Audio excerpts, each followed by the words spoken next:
अवधूत चिंतना श्री गुरुदेव दत्त स्वामी महाराज की जय. छत्रपती शिवाजी महाराज की जय. श्री स्वामी समर्थ. आज मी आपल्याला गणेश जयंतीच्या दिवशी 22 तारखेला गणेश जयंती आहे. वर्षातून एकदा येणारी ही जयंती आहे. त्या दिवशी कोणती सेवा करावी, आपली जन्म लग्न कुंडली असेल आणि आपण जे गणपती बाप्पाला दुर्वा वाहणार आहोत, मग ते दुर्वा वाहिल्यानंतर ते विसर्जन करायच्या का नाही करायच्या, आपलं कोणतेही काम असेल ते कामासोबत दुर्वा सोबत का बरं घेऊन जायच्या, त्याच्याबद्दल मी आज पूर्ण माहिती सांगणार आहे. चॅनलवर पहिल्यांदा आला असेल तर अवश्य सबस्क्राईब करा, म्हणजे येणारे नवीन व्हिडिओ श्री स्वामी समर्थ महाराजांची गुरुचरित्राची आणि नवनाथ पारायणाबद्दल माहिती भेटेल. गणपती बाप्पा मोरया, मंगलमूर्ती मोरया. गणेश चतुर्थी 22 तारखेला आहे, त्या दिवशी गुरुवार आहे आणि वर्षातून एकदा येणारा हा सण आहे. गणपती बाप्पाची जो व्यक्ती आराधना करतो, सेवा करतो, आपण जेव्हा बघा गणपती बाप्पा 10 दिवस आपल्या जेव्हा घरी येत असतात तर आपल्याला असं वाटतं की त्यांनी जाऊ नये. मग तसंच आपल्या घरामध्ये गणपती बाप्पाची मूर्ती असते.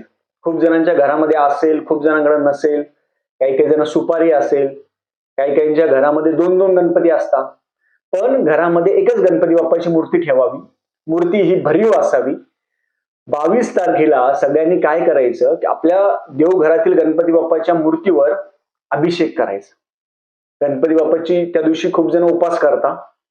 गणपती बाप्पाला आपण मोदक असेल, लाया असेल, मग त्या दिवशी काय करायचं, सगळ्यात पहिले गणपती बाप्पाच्या मूर्तीवर अभिषेक करायचा. अभिषेक करताना श्री सुक्त, पुरुष सुक्त, गणपती अथर्वशीर्ष किंवा गणपती स्तोत्र, तुम्हाला काहीच नाही आलं तो ओम गण गणपते नमः असं म्हणून दूध, पाणी, पंचामृत, दही हे गणपती बाप्पाला छानपैकी अभिषेक करायचं. काही काही जण म्हणतात आंघोळ घालतात, पण काही अभिषेक मूर्तीला अभिषेक करावा घरच्या घरी. अभिषेक केल्यानंतर गणपती बाप्पाला स्वच्छ पुसायचं. हळद असेल, कापूर असेल, हळद कापूरने स्वच्छ धुवून घ्यायचं, पुसून घ्यायचं. नंतर गणपती बाप्पाला हळद कुंकू लावा. हे केल्यानंतर दुर्वाचा उपाय करायचा आपल्याला. गणपती बाप्पाला दुर्वा खूप आवडतात. एका ठिकाणी जर तुम्ही दुर्वा एवढं आहे की त्या दिवशी आपण 21 दुर्वा, 11 दुर्वा काय करायचं, त्या 21 दुर्वा स्वच्छ धुवून आणायच्या. तुम्ही कुठून जिथून घेत असाल तिथून आणल्यानंतर ते घरी स्वच्छ धुवायच्या.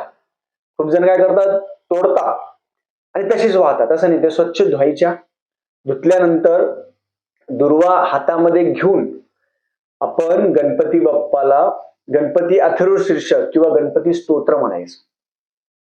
तुम्हाला येत असेल गणपती स्तोत्र किंवा गणपती अथर्वशीर्ष, 21 दुर्वाचा हा उपाय करायचा आपल्याला. 21 दुर्वाचा उपाय आणि त्याच्यासोबत आपली जन्म लग्न कुंडली. खूप जण म्हणणार दादा आमची जन्म लग्न कुंडली नाहीये, आम्हाला माहित नाही. तर तुम्ही ऑनलाईन जन्म लग्न कुंडली काढून घ्या. पांढऱ्या पेपरवर लाल पेनाने, पांढऱ्या पेपरवर आपण जसं गणपती बाप्पा 10 दिवस बसतात तेव्हा आपली जन्म लग्न कुंडली आपण तशी 10 दिवस ठेवली होती, तशीच तयार करून मी स्क्रीनवर टाकेल आपल्याला. तशीच आपली जन्म लग्न कुंडली तयार करून ते अंग त्याच्यामध्ये टाकून, किंवा तुम्हाला माहित नसेल जन्म लग्न कुंडली, फक्त आपलं नाव, डेट ऑफ बर्थ, जन्मतारीख एवढं जरी लिहिलं तरी चालतं. आणि ज्यांना जन्म लग्न कुंडली माहिती आहे त्यांनी ती तशी तयार करून गणपती बाप्पाच्या तिथं ठेवायची. मग तुम्ही म्हणणार काय करायचं तसं. आता जे दुर्वा तुम्ही 21 घेणार आहात, प्रत्येक दुर्वा घेताना गणपती स्तोत्र किंवा गणपती अथर्वशीर्ष म्हणा, असं 21 वेळा करा. म्हणजे आपले 21 आवर्तन 21 आवर्तन गणपती अथर्वशीर्षाचे होतील. 21 आवर्तन झाले, आवर्तने वाचन झाले. जेव्हा वाचणार तेव्हा दुर्वा आपल्या हातात ठेवायची. वाचन झाल्यानंतर आपली जी जन्मलग्न कुंडली आपण तयार केलेली, कोणाकडे तयार असेल किंवा हाताने पांढऱ्या पेपरवर लाल पेनाने लिहा, किंवा कोणाकडे तयार असेल त्याच्यावरती ठेवून द्यायचं. त्याच्यावरती ठेवून दिलं, 21 वेळा वाचन झालं. मग ते ठेवल्यानंतर ते 21 वेळा त्याला गाठ मारायची परत आणि गणपती बाप्पाच्या चरणाजवळ ठेवून द्यायची. चरणाजवळ ठेवून दिली, मग गणपती बाप्पाच्या चरणाजवळ ठेवल्यानंतर आपली जी जन्मलग्न कुंडली त्याला गंधाक्षता फुल व्हायचं. गणपती बाप्पाला आशीर्वाद मागायचे. कारण की गणपती बाप्पा विद्या, बुद्धी, बळ सगळे त्यांच्याकडे. सगळे जिथे जी गरज लागते ती आपल्याला लागते. आपल्याला जे कमी आहे ना ते गणपती बाप्पाकडे मागायचं. मग आपल्याला समजा बुद्धी कमी असेल, आपण बुद्धी मागा. आपल्याला बळ कमी असेल तर बळ मागा. हे केल्यानंतर गणपती अथर्वशीर्ष स्तोत्र म्हटल्यानंतर आपण त्या दिवशी आपण लाह्या असेल, मोदक असेल तो नैवेद्य दाखवू शकता. काही काही जण हवन करतात, गणपती बाप्पाचं हवन करतात. तुम्ही घरी हवन करू शकता. साधा हवन कुंड करायचं, हवनामध्ये तुम्ही गणपती अथर्वशीर्ष, गणपती स्तोत्र हे म्हणायचं आणि गणपती बाप्पाचं हवन आहे ते आपण हवन करू शकतो. मग आता हे दुर्वा, खूप जण म्हणतात दादा आम्ही प्रत्येक वेळा दुर्वा वाहतो, मग ते दुर्वा विसर्जन करायचे का? नाही करायचे. लक्षात ठेवा, हे वर्षातून येणारा एकदा सण आहे. ह्या ज्या दुर्वा आपण 21 गणपती बाप्पाला वाहणार आहोत, 21 वाहणार असेल, 11 असेल, ह्या काय करायच्या, त्या दिवशी झाल्यानंतर त्या दुर्वा गणपती बाप्पाच्या चरणापासून काढायच्या, बाहेर ठेवायच्या आणि आपल्या तिजोरीमध्ये, आपल्या तिजोरी असेल, कपाट असेल, आपली जन्मलग्न कुंडली आपल्या घरातली सगळ्यांच्या असेल तर सगळ्यांच्या वरती आपण ते दुर्वा आहे ते दुर्वा तिथं ठेवून द्यायच्या. त्यांना पॅक बांधायचं दोरीने आणि त्या दुर्वा तिथं ठेवायच्या. लाल कपड्यामध्ये ठेवलं तरी चालतं किंवा असं ओपन जरी ठेवलं तरी चालतं. त्या दुर्वा तिजोरीमध्ये ठेवायच्या. कशासाठी? जेव्हा तुम्ही कोणत्याही महत्वाच्या कामाला जाणार असाल, तुम्ही मुलाखतीला जाणार असाल, मुलगी पाहायचा कार्यक्रम असेल, लग्न असेल, गाडी घ्यायची असेल, काही गोष्टी करायच्या असेल, नवीन घर घ्यायचं असेल, तुम्हाला कोणत्याही नवीन कामाला सुरुवात करायची असेल तर त्या 21 दुर्वापैकी एक दुर्वा आपल्या सोबत घेऊन जायचं. तुम्ही म्हणणार दादा कशाला? तो गणपती बाप्पाचा आशीर्वाद आहे, लक्षात ठेवा. तो आपल्या सोबत ठेवा. आपल्या मनामध्ये भीती वाटणं, खूप जणांना भीती वाटते, खूप जणांना धडधड होतं, मनामध्ये ताण येतो आणि गणपती बाप्पाचे मन घाबरणं, छातीमध्ये धडधड होणं. मग अशा वेळेस काय करायचं, कोणतंही तुमचं महत्वाचं काम असेल तेव्हा त्यातली एक दुर्वा सोबत घेऊन जायची आपल्या. ते महत्वाचं काम करून घ्यायचं, त्या कामामध्ये अडथळे येणार नाही, ते काम आपलं होईल. आणि रोज गणपती स्तोत्र किंवा गणपती अथर्वशीर्ष वाचायला सुरुवात करा. म्हणजे गणेश चतुर्थीपासून सुरुवात करा. गणपती अथर्वशीर्षामध्ये एवढी ताकद आहे, आपली वाचा सिद्धी आपल्याला प्राप्त होते. त्यातले असे जे मंत्र आहे ते मंत्रांनी आपल्याला जे बुद्धीमध्ये एक प्रकारची शांतता निर्माण होते. आपल्याला तुम्ही वाचायला चालू करा. ओम नमस्ते गणपते त्वमेव प्रत्यक्षम तत्वमसि त्वमेव केवलम कर्तासि. त्या शब्दामध्ये एक प्रकारची ताकद आहे.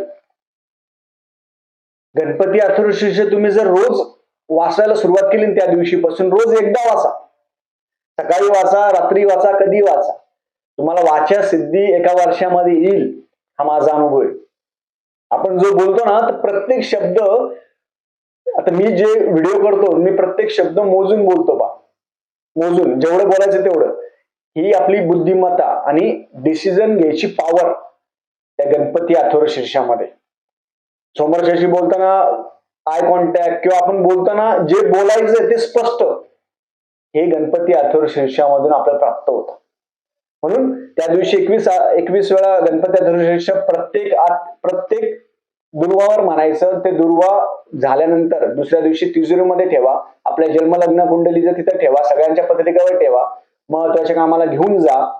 आणि त्या दिवशी गणपती बाप्पाला तिळाचे लाडू असेल, तिळगुळाचे लाडू असेल ते देण्याची खूप महत्व आहे. त्या दिवशी संध्याकाळी प्रत्येकाने आरती करायची गणपती बाप्पाची. आरती केल्यानंतर दुसऱ्या दिवशी आपण तसा उपास आहे तो दुसऱ्या दिवशी सोडायचा. दुसऱ्या दिवशी ब्राह्मणाला तिळगुळाचे लाडू द्या. आणि अशा पद्धतीने गणेश चतुर्थी किंवा गणेश चतुर्थी आहे त्या दिवशी, गणेश जयंती आहे त्या दिवशी आपण ही सेवा करावी.